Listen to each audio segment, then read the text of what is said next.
Just play the damn thing. Well, good morning, afternoon, or evening to you one and all.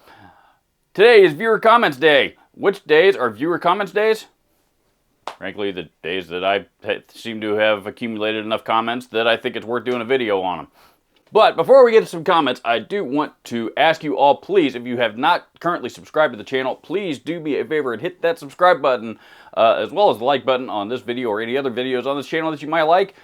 Reason being is because I'm trying very, very diligently to grow the channel this year, and your contributions, such as a simple subscription to the channel, would go a long, long way. Seriously, it really does help out a lot. Thank you so much. Let's get to some comments. Robert, a while ago you did a demo of a distortion pedal and it was awful. You dialed the knobs and it was just a lot of squealing noise. I want to show my fiance the video, but I can't remember what it was. We love watching your videos.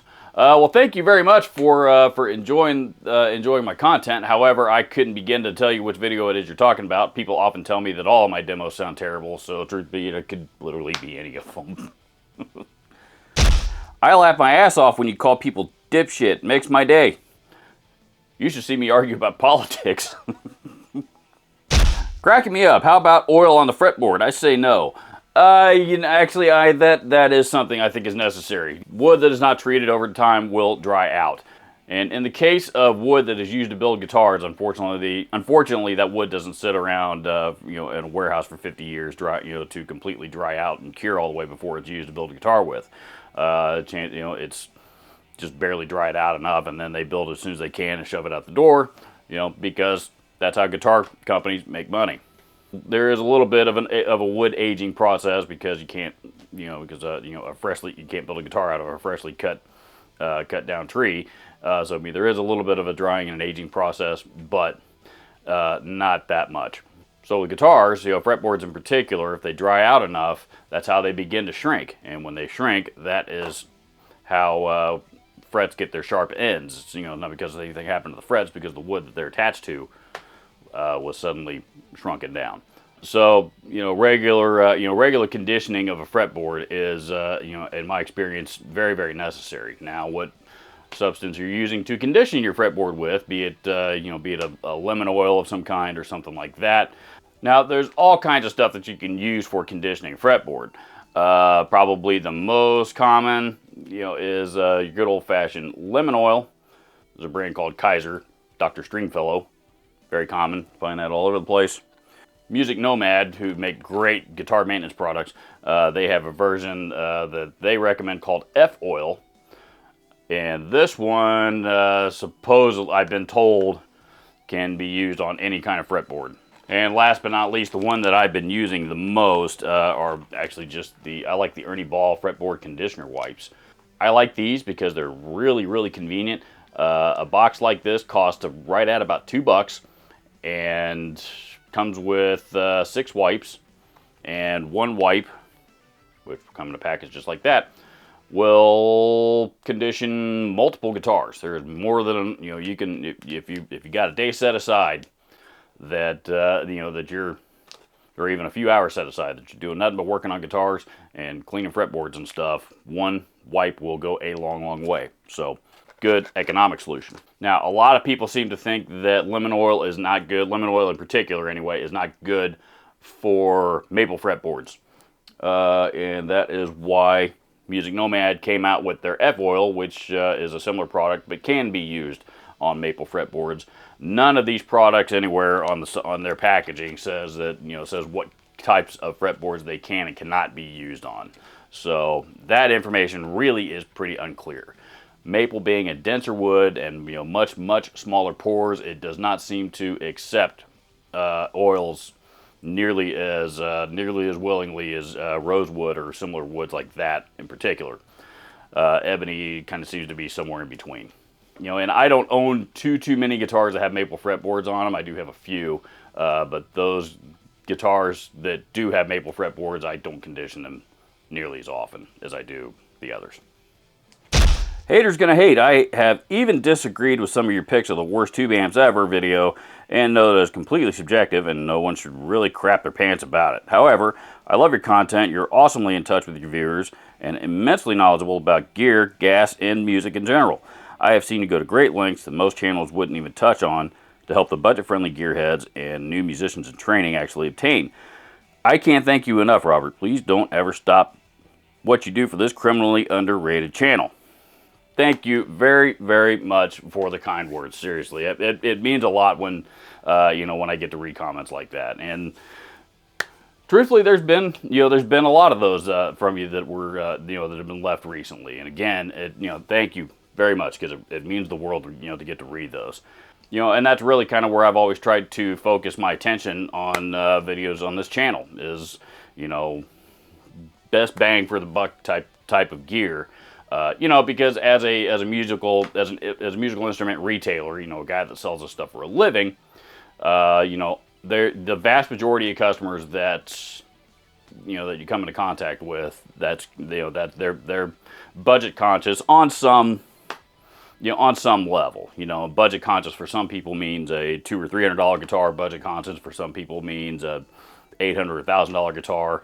And on and on up. But just to give you an example, that's a different definition for lots of different musicians.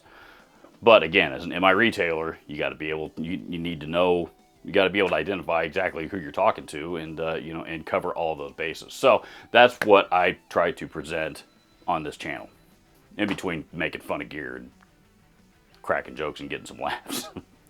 Okay, this is in response to the recent Guitar Myths video that I did, and this comment was left by TX Electronics, and TX Electronics, or TX Pedals, are the company that made this pedal here. This is the Animalizer. And what this is Animalizer, Animalizer. I've always called it the Animalizer, even though there's 2 Z's in it. Anyway, this is kind of like an overdrive / fuzz kind of thing. This is like the only fuzz pedal that I've ever run across that's, that I legitimately really like.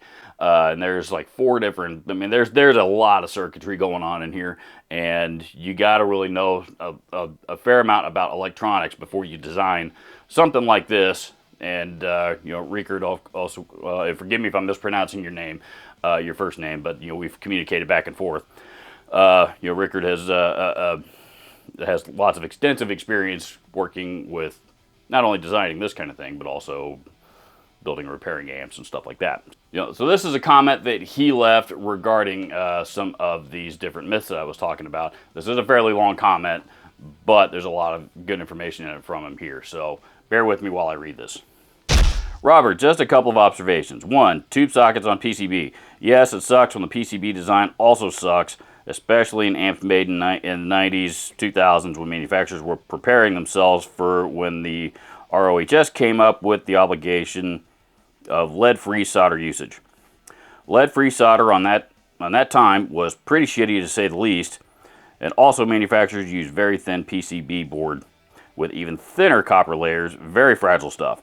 The lead-free solder is much more brittle than leaded solder, and when subject expansion caused by heat, valves get hot, they start crackling and breaking. Then it is time for a solder reflow with leaded solder. Ha ha ha ha. Been there, done that too many times. I lost count on how many good, well-known brand amplifiers I had to do this. Sucks, but using modern and good quality lead-free solder, a proper design PCB with thick copper traces and big solder pads can make a huge difference in preventing this to happen. 2, loudness and wattage. SPL, sound pressure level, is the de facto unit of measurement. In the acoustic world, doubling the volume equals an increase in around plus 10 dB in volume perception. Note, I said 2 times, doubling the volume. When we're talking watts, doubling the wattage gives you an increase of plus 3 dB, assuming all the rest equal, namely speakers. This is not mumbo jumbo, this is physics, not debatable. It means you get an increase of plus 3 dB if you change your 50 watt amplifier to 100 watts with both volume knobs cranked to maximum. Again, assuming everything else is equal, like the preamp circuitry, and again, the speakers. 3 dB is just like, yeah, I noticed that, but not double the volume. Now, as I said, SPL is what matters. So what happens when you use a more efficient speaker? Changing your speaker, which is spec'd with a plus 3 dB SPL, then the previous one will give you The same result is changing from a 50 watt to a 100 watt amplifier, again assuming the rest is equal. All the best, my friend.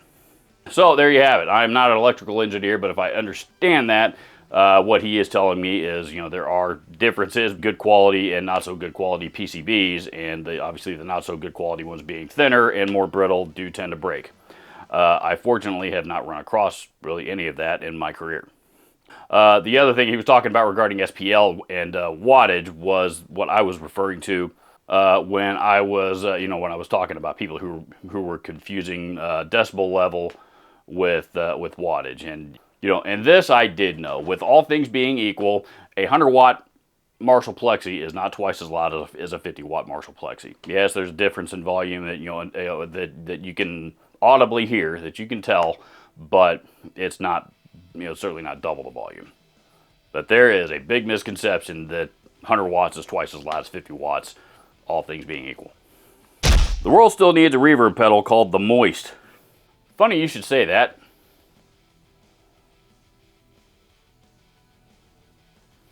I believe you said you live near Indianapolis. Do you have any recommendations on where to get a good setup and fretwork done? Looking for someone I can go to that does quality work. Thanks. Yes, as a matter of fact. If and I don't know what side of town you're on, but I would encourage you to go check out, go see my friend Tony Ramsey, who actually teaches Luthier School out on the west side of Indianapolis, and I will get Tony's contact info for his business. I just have a cell phone number and I just text him, but I don't think he wants me giving that out. So you might just be able to find him with a Google search, but stay tuned and I will get that info from him as well. If you are closer to the north side, then I would recommend Center Stage Vintage Guitars up in Noblesville. That is a man named Kevin Heffernan who has been in the business. He's been repairing everybody's guitars in this area for decades now. A lot of people know Kevin. He's got a really, really strong reputation. By the way, Test for Metal, which is the theme song of this very channel, which you hear at the end of all the videos and the background music and videos, including this one, that's Tony's music, and that's him playing guitar. He's a damn good tech, but he's also a pretty okay guitar player too. I noticed you hit the like button, and it is appreciated. I figured in order for me to get you to read a comment, it would have to be a stupid one. Not true at all, actually. I typically read every comment that comes through. Unless YouTube just doesn't send me an alert and tell me about it, and I miss it that way. But but if I see it, I absolutely read it. I absolutely read it, and I always hit the like button at least, or sometimes I hit the dislike bucket if it was some fucking chud bucket comment. But I always hit the like button, if for no other reason than at least tell me that I've already read that comment. I just don't comment on every single one anymore because there's just too many of them. I just don't have time.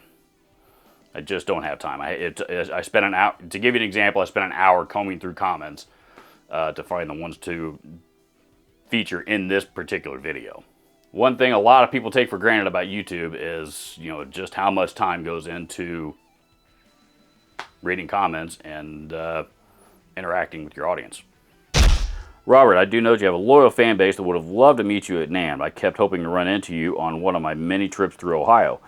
I moved to Kenya, East Africa in November, though, so doubtful I'll get to meet you now unless you do a Robert's Guitar Safari. I'm not going to be doing a Robert's Guitar Safari anytime soon, but I am kind of curious to hear what took you from, took you over to East Africa. That's kind of interesting. And also, I don't live in Ohio either. I know the people who actually make videos don't troll other creators because we know how much time and effort goes into making a video. Thanks for doing what you're doing. I watch all the time. Again, thank you very much for the kind words. I really do enjoy reading comments like that. And yeah, I think there's a written, unwritten rule about mutual respect that you just don't troll other content creators for both, really for any reason, but specifically not for stupid shit. I have received a douchebag comment or two from some other creators on some other videos at a time or two, and I'm not even about to mention who they are. It's extremely rare, but I've received a couple. But I wouldn't even dream of doing the same thing, even on their channels. You just don't do that. Really the only time that I ever leave comments like that is if I'm responding to one that somebody left on my own channel. That's it. On the rare occasion that I do comment on another channel, it's only something if I feel that it's positive or constructive that could help that other individual. Can I just say how rare it is for a creator to admit something that they did wasn't great and redoes it? I've said it once, I'll say it again. Robert's honesty and integrity are second to none, and is why I keep coming back and why I respect his opinion. Thank you for being you, Robert. Could you possibly do a video on stacking overdrive /fuzz/ distortion pedals? I've started playing with combos recently, some good, some not so good, and I just like to have the opinion and tutelage of a more experienced player like yourself. Thanks again for what you do for your community. It's always appreciated. Again, thank you very much for the kind words. You are responding to the new series that I just started called Fix the Demo.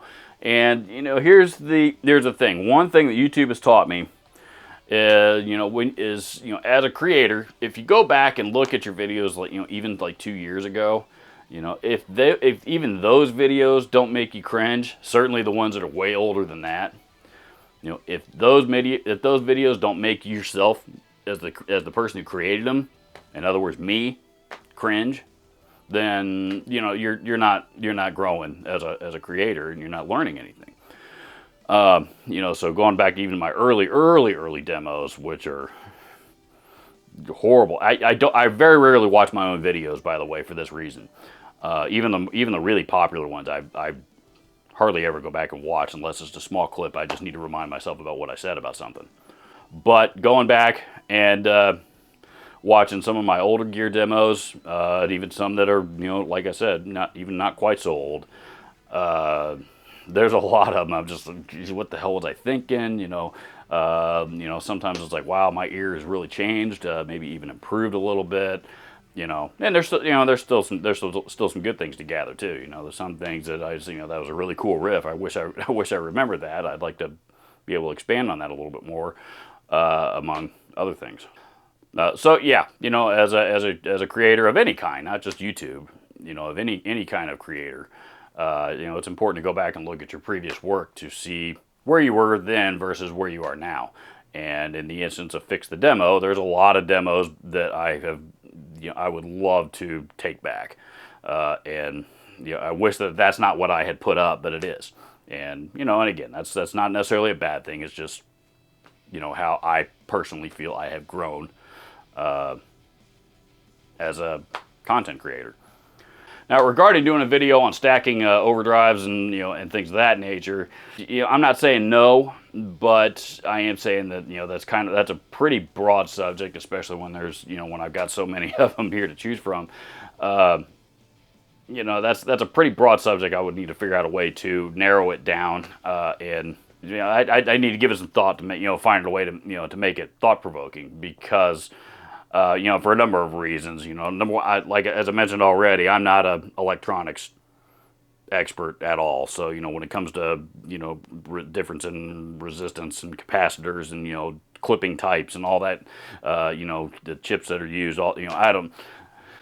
Not only do I not have a working knowledge of any of that stuff, but honestly, I don't give a shit. That stuff doesn't interest me at all. That's why I don't feature it on the channel.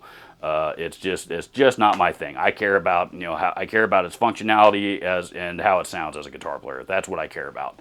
So in order to do a stacking video like you're thinking of, I mean, it could really turn into a case of information overload from a viewer perspective in a big hurry, and that's not we don't want to do that either. So like I said, let me give that some thought, and I'll get back with you. Fortunately, I'm in a position right now where I have the time to do that. What is that guitar? It's gorgeous. It's a Squier Hello Kitty. I'm thinking of getting a Crate GT1200H. Pretty cool amp, actually. I had one for a while, and not that long ago. 120 watt solid state head. That's actually the housing on it actually. The head shell is actually a lot smaller than most other head shells of that kind of wattage from that era in particular. Not a bad amp. It's got some some pretty cool effects. I mean, you got to think at the time, I mean, it was kind of designed to be it was like your that was like a teenager's first first guitar head, first half stack kind of thing. I did a video on it a couple of years ago, and I kind of caught some flack because I had a real clickbaity kind of title. That's actually another video that didn't come out quite as well as I had envisioned it, unfortunately. But you know, the end result of what, you know, is still a pretty decent sounding amp. So I don't have the amp anymore, but I'm a believer in crate amps, man. You know, the biggest misconception with those is that they're just these cheap, shitty, solid state amps, and really that's not the case. You know, they had really cheap garbage speakers in most of them, but you actually run them into a good cabinet, a good sounding cabinet, and I think you'd be surprised not only how good they sound, but how much headroom they have too. Cab makes as TX Electronics just explained to us earlier in this video, SPL is a thing. And speakers are a thing when it comes to SPL. Okay, so that's it. That's the last comment. Thank you very much for taking the time to watch this video. And also, please don't forget to drop your comments down underneath this video or any other video on this channel, should you have something that you would like to share. And maybe, just maybe, if you keep your fingers crossed, your comment might be featured in a later edition of your comments on this channel. Have a great day, everybody. Adios.